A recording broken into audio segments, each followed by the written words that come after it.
les artistes créent avec tout ce qu'ils trouvent sur place. C'est très important. On ne peut pas importer des choses de l'extérieur.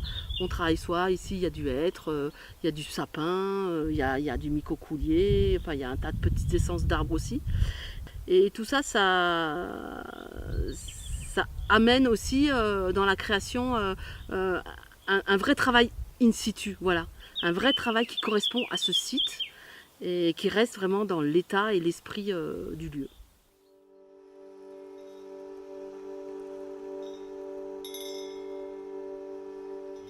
Il faut que je trouve un peu la bonne courbe. Un peu tous les éléments, ça peut être les brindilles, les feuilles, les pierres, les baies, tous les éléments du lieu. C'est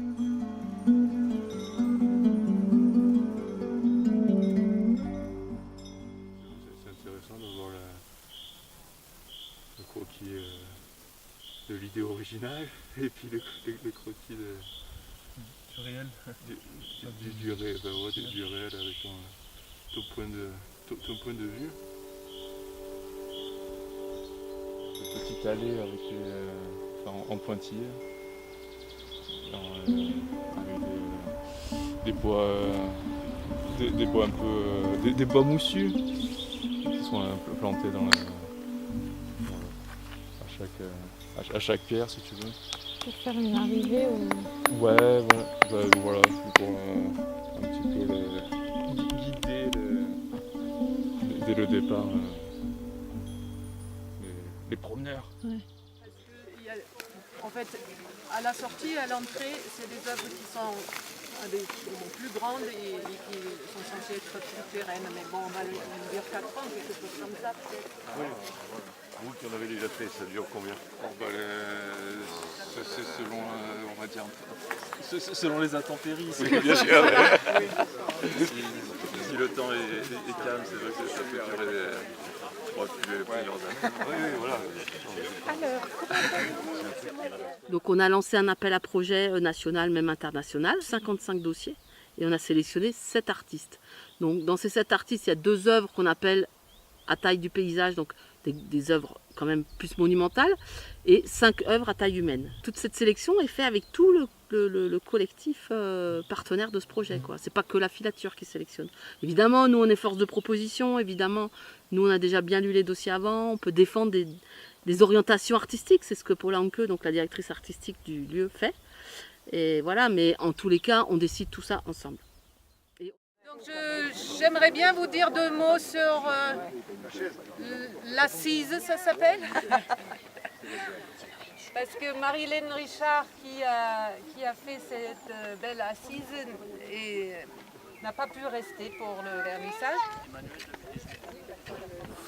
L'intérêt de son travail, c'est qu'elle place le public ou le spectateur face à la nature. Et on a une expérience privilégiée. Voilà, comme vous allez tous essayer le fauteuil, l'assise, vous allez voir de quoi je parle. Là, tu la trouves comment la vue de là? Moi, il pèse 3 kilos. C'est bien d'être. C'est bon alors.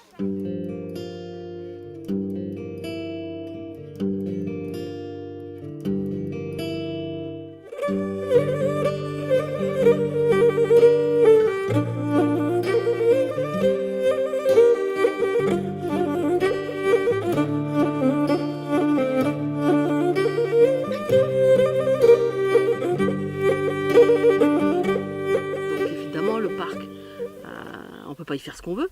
Voilà, il y a une réglementation. Et là, en plus, on est vraiment en cœur de parc. Donc, c'est une plus grosse difficulté. Donc, à force de discuter, donc, on en est arrivé à la conclusion que le parc nous écrive une charte, une vraie réglementation artistique, ce qui a été fait pour ce projet. Le coupe-feu porte bien son nom.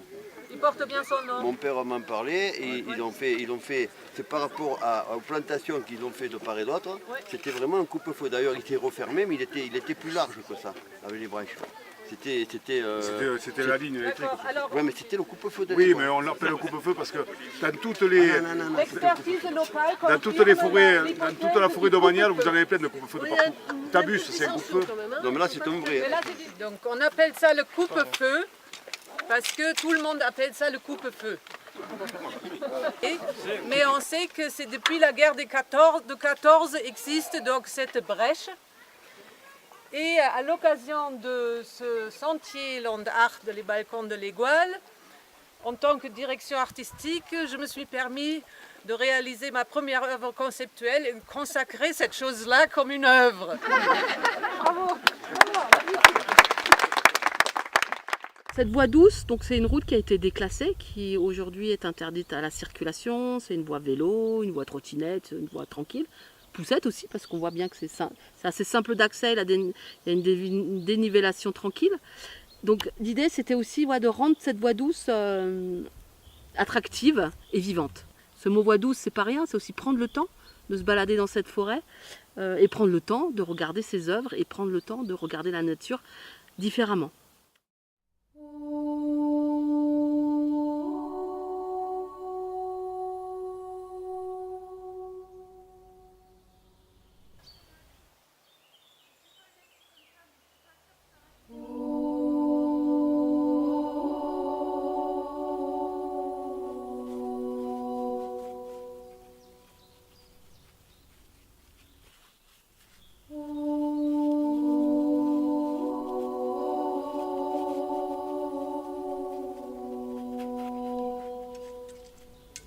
Donc, grâce à la borne 4, et là c'était super, il y avait du soleil et là tu vois tout de suite quoi. Et c'était exactement le cadre qu'il me fallait. Ici, je décale ça vers ici. Voir avant. Je préférerais comme ça en fait. Il sort Là, c'est possible. Là. comme ça, là c'est bien. Ouais. Bouge pas, bouge pas. Pas des échelles qu'on a posées, c'est des échelles qui ont poussé.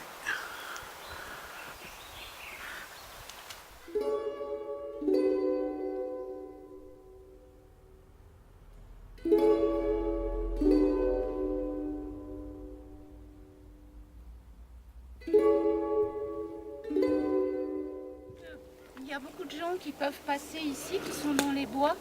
Et le but, c'est qu'ils voient les arbres et qu'ils se rendent compte qu'un arbre est un être humain. Donc déjà, ça, c'est une chose. Mais dans toute mon œuvre, il y a cette... j'ai envie de faire voir, ou j'ai envie d'aller voir. Donc j'adore les œuvres de Fontana avec ses fentes et on colle son œil. J'adore les œuvres du pic noir qui est de l'autre côté, là, qui n'est pas du tout de mon fait. Et j'adore aussi déranger son cadre. On est des humains entre 1,50 m et 2 mètres maximum et on a l'habitude de regarder un peu comme ça. Donc essayer d'imaginer comment c'est plus haut, comment c'est autrement, se déranger, s'obliger à voir les choses autrement et rêver, écouter, faire appel en fait à ses sens. Les petits personnages qui sont disséminés partout, c'est un peu nous. On est un peu maladroit, on est fragile. Et on a des connaissances très réduites. Et le projet ici nous a permis, enfin moi en tous les cas, m'a permis de parler avec un forestier, de parler avec un botaniste et d'apprendre des choses encore plus sur cet espace. Donc l'art, c'est vraiment pour voir et pour se poser des questions et pour aller encore plus découvrir des choses avec tous nos sens. Voilà.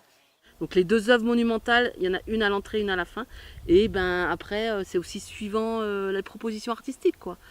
La barque de Xavier Reich, il fallait une espèce de goulot où on s'imagine que l'eau va descendre là et va emmener la barque vers la Méditerranée.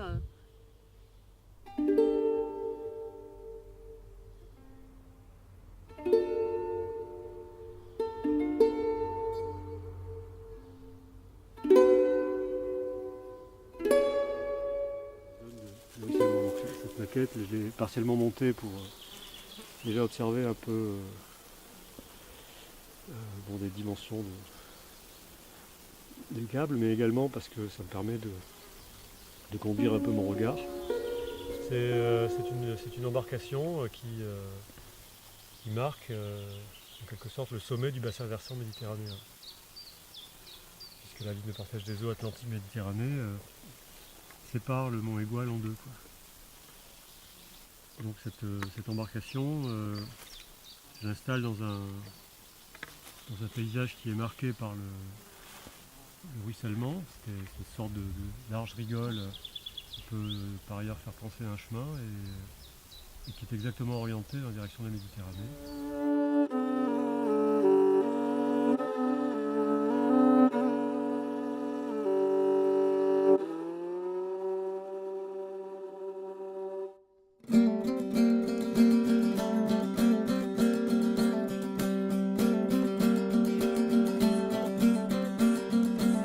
Tous les éléments sont en tension, tendus et tenus à distance les uns des autres par un système de câbles. Pourquoi est-ce que j'utilise ce genre de technique dans ce genre de sculpture? C'est parce que moi, ça me donne l'opportunité de chercher à construire du volume et à dessiner dans l'espace, tout en étant, disons, aux prises avec ces câbles et ces bâtons, comme je le suis moi-même dans mon propre corps avec mes os et mes muscles. Donc il y a une sorte de continuité un peu physique entre le volume et mon propre corps.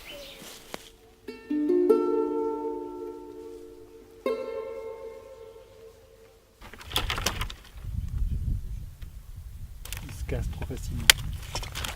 Donc ça m'intéresse pas. Il faut quand même qu'il y ait un peu de résistance pour que je puisse visser, assembler les choses. Et tout. Pour ce qui me reste à faire, il faut qu'il y ait un corps, une fourche, mais que la fourche parte comme ça. Compliqué. Comme je travaille sur le détournement de l'objet, je prends un objet, j'y vois autre chose et à partir de là je développe.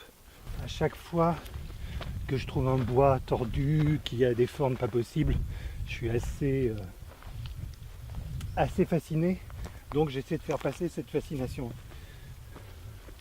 J'aime bien qu'on voit, quand c'est des choses issues de la nature, j'aime bien qu'on voit que la nature a fait déjà la plus grande partie du travail et que c'est assez génial, quoi.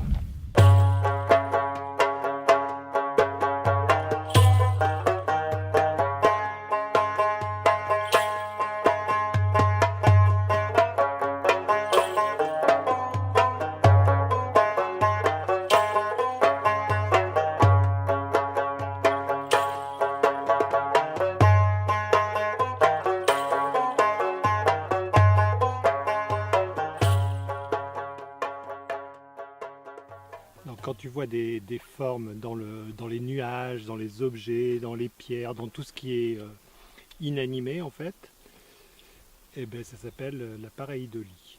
C'est un mot qui fait un peu savant comme ça, mais on l'emploie jamais, mais pourtant il y a beaucoup de gens qui font ça, quoi, qui font de la pareidolie. Mais il y a des gens avec qui ça fonctionne pas du tout, quoi. Eux ne voient rien du tout dans les nuages, ne voient rien du tout. Ils trouvent pas des clés à molette, ils trouvent pas des trucs comme ça, tu vois. Donc voilà. Donc voilà, on n'est pas tous égaux devant cette petite folie.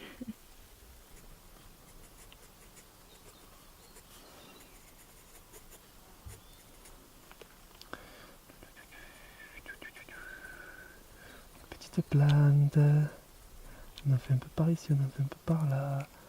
Là, on fait une petite touffe comme ça.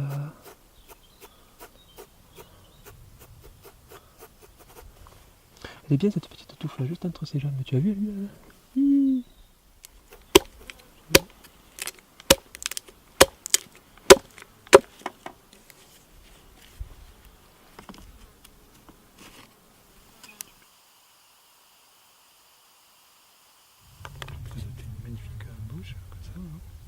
Je ne fais pas que du land art, j'ai aussi une production plastique assez diverse et c'est toujours lié à l'humour parce que moi mon truc c'est de faire aimer l'art par ce biais-là, quoi.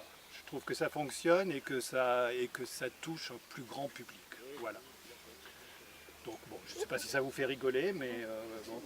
Et la contrainte c'était les herbes en fait. Ça m'avait fait penser à une chevelure que j'ai eu à peu près la même quand j'étais jeune. Donc voilà, c'est un peu un autoportrait mais jeune. J'ai été gros, j'ai été chevelu et c'est pas vrai.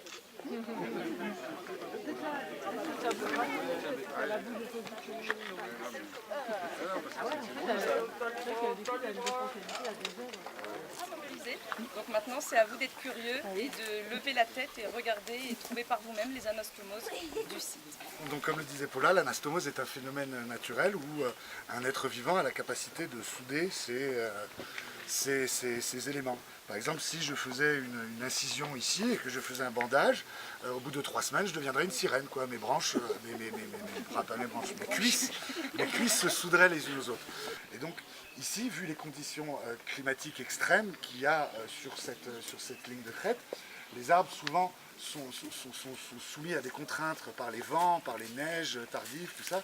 Et les branches finissent par ployer et à se souder les unes aux autres. Donc là, il y en a partout dans la nature, c'est vrai, des anastomoses, il y en a particulièrement beaucoup sur cette ligne de crête. En fait, s'il y a des anastomoses naturelles, ça veut dire qu'on peut faire des constructions avec des arbres vivants. Pour ceux qui sont allés dans le sud-ouest, souvent, il y a beaucoup de platanes qui sont plantés et ils font un espèce de maillage. Et au bout d'un moment, les platanes finissent par se souder. Je ne sais pas si vous avez jamais remarqué ça. Donc c'est possible de créer des structures, des yourtes, des maisons. Mais bon, évidemment, dans notre culture de l'immédiat, c'est difficile d'aller commander une maison et de vous dire, bon, bah, vous l'aurez dans 35 ans. Mais c'est possible. Voilà. C'est un temps long. C'est le temps long. Dans le temps long.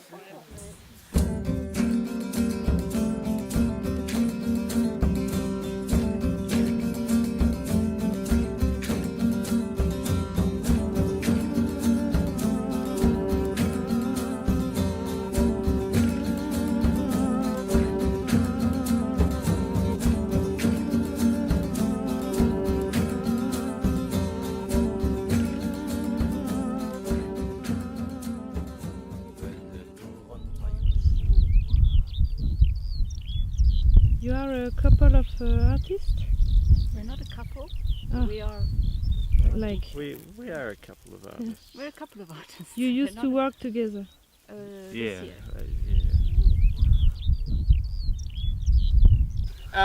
there are a lot of challenges making this. We had a lot of help from the community to make this work. It really was a joint effort by everyone involved, and I'd like to thank everyone who helped us because a lot of people put in a lot of time and energy to make this work. It all worked out. In the end, we had enough time. This is water. I'm not drinking on the job. Haute couture. Haute couture. Yes. Or it So could be a big for you. hat. Yeah, a hat. Yeah, hat. Yeah. Le jaunty angle.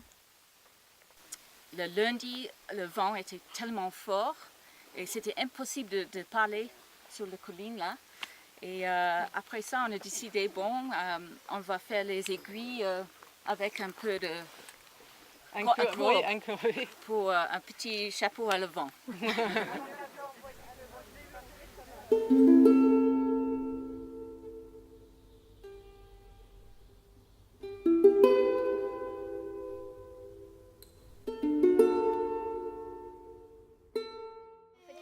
Alors pourquoi une horloge? Parce qu'il y a des aiguilles. Vous pensez qu'elle marche? Non.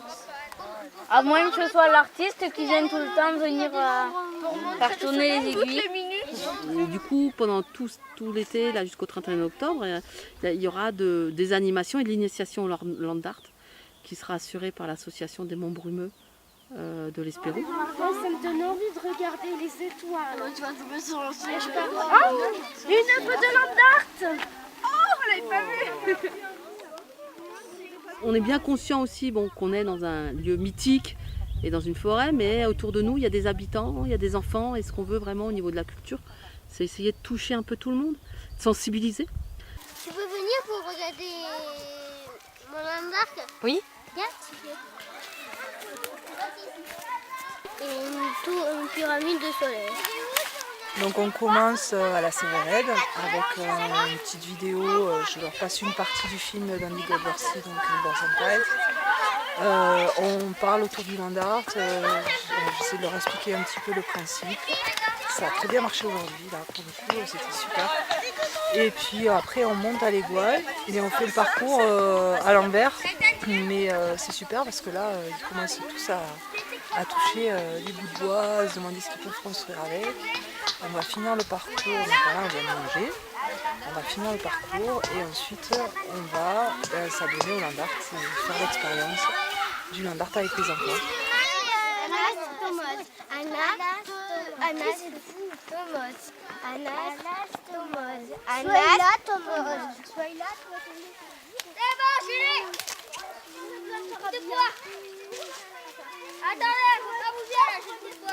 Vous vous imaginiez comme si ça allait être une grande salle d'exposition et qu'à la fin, vous allez devoir montrer votre œuvre aux autres. D'accord? Donc, la première chose, c'est quoi? Qu'est-ce que vous allez devoir faire? On va devoir chercher un endroit. Voilà. Donc, première chose, vous trouvez l'endroit où vous allez faire votre œuvre. Ce qui est par terre, vous ramassez ce que vous voulez, mais vous arrachez pas les branches des arbres et tout ça. Hein, on n'abîme pas.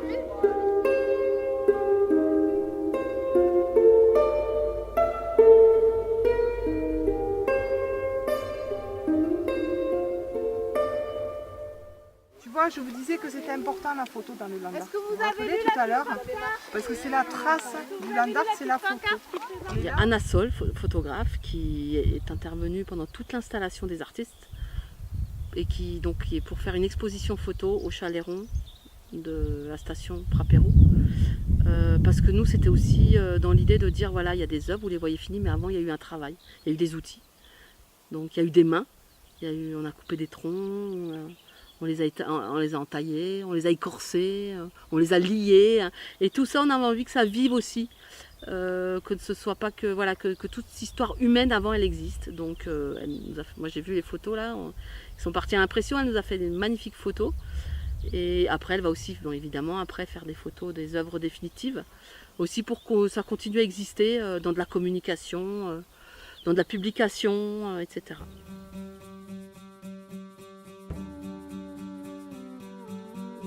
Pour les balcons de l'Égoile, notre objectif était de rapprocher les citadins et le jeune public par le biais du land art, de la nature. Notre deuxième ambition, c'est de créer une réalité économique autour du land art sur le territoire de l'Égoile avec ces nombreux artistes qui se sont installés ici. D'un autre côté, on a créé cet événement phare avec une envergure nationale voire internationale pour qu'il soit pérenne. Donc je vous donne rendez-vous l'année prochaine.